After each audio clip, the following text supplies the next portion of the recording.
بسم الله الرحمن الرحيم waxaan rabaa inaan warbixin gaaban ka siiyo xaaladda guud ee dalka amniga doorashooyinka guud ahaan dalka ka socda taliyaha ciidanka booliiska Soomaaliyeed oo wakiil ka ah guddiga amniga doorashooyinka oo ahna gudoomiyaha guddiga amniga doorashooyinka dalka ayaa si dhow ula socda xaaladda doorashooyinka guud ahaan geyiga Soomaaliyeed shalay oo ay taariikhda ahayd 13 bisha 2022 waxaa garoonka aadan cadde international airport ka dhacday yar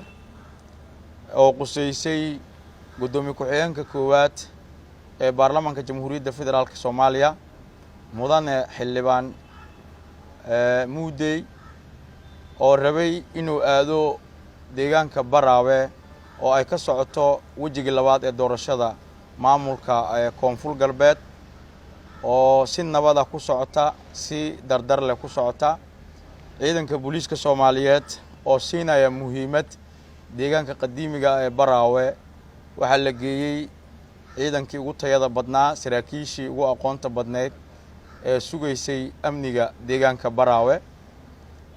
ma jirto sabab qof shakhsi ah muwaadin Soomaaliyeed ha ahaado mid wax dooranaya mise mid la dooranayo intaba ay ugu cabsadaan deegaanka Baraawe ay ku sugan yihiin mas'uuliyiinta badan ee dawlad goboleedka koonfur galbeed iyo dawladda federaalka eelboorka aadan cadde waxaa ka dhacday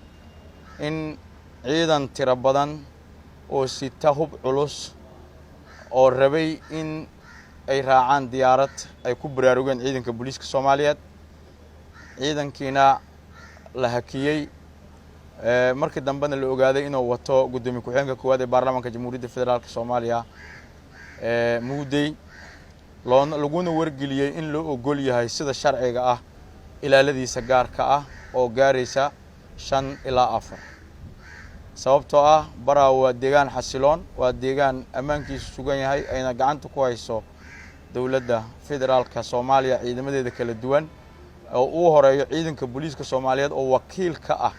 sugidda amniga doorashooyinka dalka haddaba muwaadin kasta oo la dooranaya ama wax dooranaya qof kasta ha ahaado ciidanka booliiska Soomaaliyeed waxay mas'uul ka yihiin ammaankiisa sugidda amniga sugidda doorashooyinka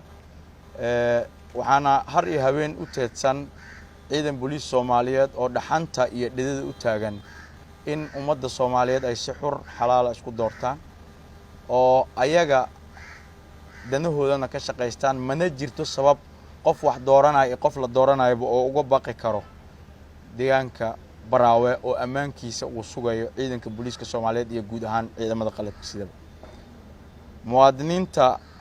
xildhibaanada iyo cid walba oo musharax ahna waan ku wargelinaynaa in deegaanka Baraawe ammaankiisa sugan yahay ayna joogaan ciidanka dawlad goboleedka koonfur galbeed iyo ciidamada qalabka sida iyo ciidanka booliiska Soomaaliyeed oo iskaashanaya oo sugaya ammaanka doorashooyinka annaga haddaan nahay ciidanka booliiska Soomaaliyeed waxaa naga quseeya in doorashadaas ammaankeeda la sugo oo shakhsi la dooranaya iyo mid wax dooranayaba aysan wax dhib arag taasna waa u taagan yihiin waa kuwa har iyo habeen hoodku ugu jira in muwaadiniinta Soomaaliyeed ay si caadi ah isku doortaan oo aysan wax qalqal amni daraa qabin muwaadin kasta oo damac ka leh inuu aado doorashooyinkaasna waxaan ku wargelinaynaa ilaaladaada gaarka ah oo shakhsiyan waa lagu ogol yahay laakiin saanad boqolaal ciidan oo hub culus oo artillery iyo nooc walba leh wata inaan laga ogolaan doonin in deegaan xasiloon la geeyo wax walbana ay dhici karaan waxaan ku wargelinaynaa muwaadiniinta aadaysa doorashada in ilaaladooda gaarka ah 3-4 ugu badnaan mas'uuliyiinta sare ilaa 5 qof ay wataan marka laga reebo mas'uuliyiinta sare ee dalka waxaan u ogolnahay xildhibaan kasta oo aaday deegaan doorashadiisa inuu ka haysan karo 5 askari sida ammaanka ba uu yahay Baraawana ay ku sugan yihiin mas'uuliyiin sare horena uu u booqday taliyaha ciidanka booliiska Soomaaliyeed ee guddiga amniga doorashooyinka taliska booliiska Soomaaliyeed wuxuu balan qaadayaa in goob kasta ay doorasho ka dhacayso oo dalka ka mid ah ciidan booliis jooga loo tababaray sugidda amniga doorashooyinka kaliya qaas u ah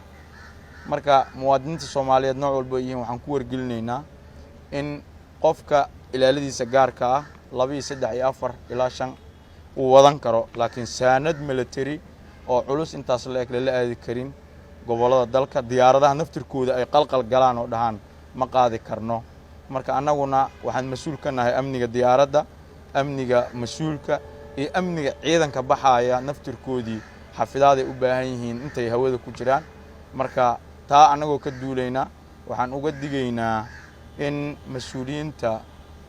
iyo xildhibaanada iyo cid walba oo damac leh doorasho u socota inay u diyaar garowdo in ilaaladeeda gaarka ay qaadato waana mahadsantiin